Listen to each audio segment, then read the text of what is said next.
Hello guys, അപ്പൊ ഇന്ന് നമുക്ക് മാത്സ് എക്സാം ആയിരുന്നു. അപ്പൊ മാത്സ് എക്സാമിന്റെ റിവ്യൂ നോക്കിയാലോ?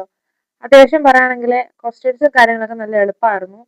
അതായത് എനിക്കിപ്പോ പഠിക്കാൻ അധികം സമയം കിട്ടിയിട്ടുണ്ടായിരുന്നില്ല. എനിക്കല്ല, മിക്കുള്ളവർക്കൊന്നും പഠിക്കാൻ സമയം കിട്ടിയിട്ടുണ്ടായിരുന്നില്ല. അപ്പൊ അതിന്റെ ഒരു പ്രശ്നം കൂടി ഉണ്ടാകും. എനിക്ക് ആകെ കൂടി അറിയാവുന്ന ചാപ്റ്റർ ഡിറ്റർമിനൻസും മെട്രിസസും ആണ്. അങ്ങനെ അറിയാവുന്ന ചാപ്റ്റർ കാര്യങ്ങളൊക്കെ പഠിച്ചുകൊണ്ട് പോയിട്ട് ഞാൻ അതിൽ എനിക്കറിയാവുന്ന ചോദ്യങ്ങൾ കാര്യങ്ങൾ അറ്റൻഡ് ചെയ്തു. അതിൽ നിന്നൊക്കെ ചോദ്യങ്ങളായിട്ടുണ്ടായിരുന്നു.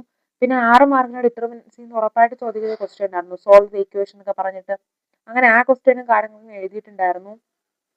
അങ്ങനെ അത് കുറച്ച്, അതായത് അതിന്റെ കാൽക്കുലേഷൻസ് നമുക്ക് ഒരു മിസ്റ്റേക്ക് പറ്റിയതിന് ആൻസർ കംപ്ലീറ്റ് തെറ്റും. അപ്പൊ അതുകൊണ്ട് അത്രയും ശ്രദ്ധിച്ച് ചെയ്യേണ്ട ഒരു ചോദ്യമാണ് അത്. 6 മാർക്കിനാണ് ചോദ്യം വരുന്നത്. അങ്ങനെ ബാക്കിലെ കാര്യങ്ങൾക്ക് ആൻസർ ഒക്കെ വളരെ കോൺസെൻട്രേറ്റ് ചെയ്തിട്ടുണ്ട്. അപ്പം ആൻസർക്ക് ഈ കാര്യങ്ങൾ ഞാൻ നോക്കിയിട്ടുണ്ടായിരുന്നില്ല. അപ്പൊ നമുക്ക് ഇന്ന് ഒരു പരീക്ഷ ഉണ്ടായിരുന്നുള്ളൂ. ഇനി നാളെ ഫിസിക്സ് ആണ്. അപ്പൊ ഫിസിക്സ് പഠിച്ചു തുടങ്ങണം. അപ്പൊ അത്യാവശ്യം കുഴപ്പമില്ലാത്തൊരു എക്സാം ആണ്. പഠിച്ച കുട്ടികൾക്ക് നല്ല എളുപ്പമായിരിക്കും. അത്യാവശ്യം കോൺസെപ്റ്റ് മനസ്സിലാക്കി ചെയ്യേണ്ട ക്വസ്റ്റ്യൻസ് ഒക്കെ ആയിരുന്നു. അപ്പൊ ഇന്നത്തെ വീഡിയോ ഇത്രയേ ഉള്ളൂ. പുതിയൊരു റിവ്യൂ ആയിട്ട് കാണുന്നതായിരിക്കും. ബൈ.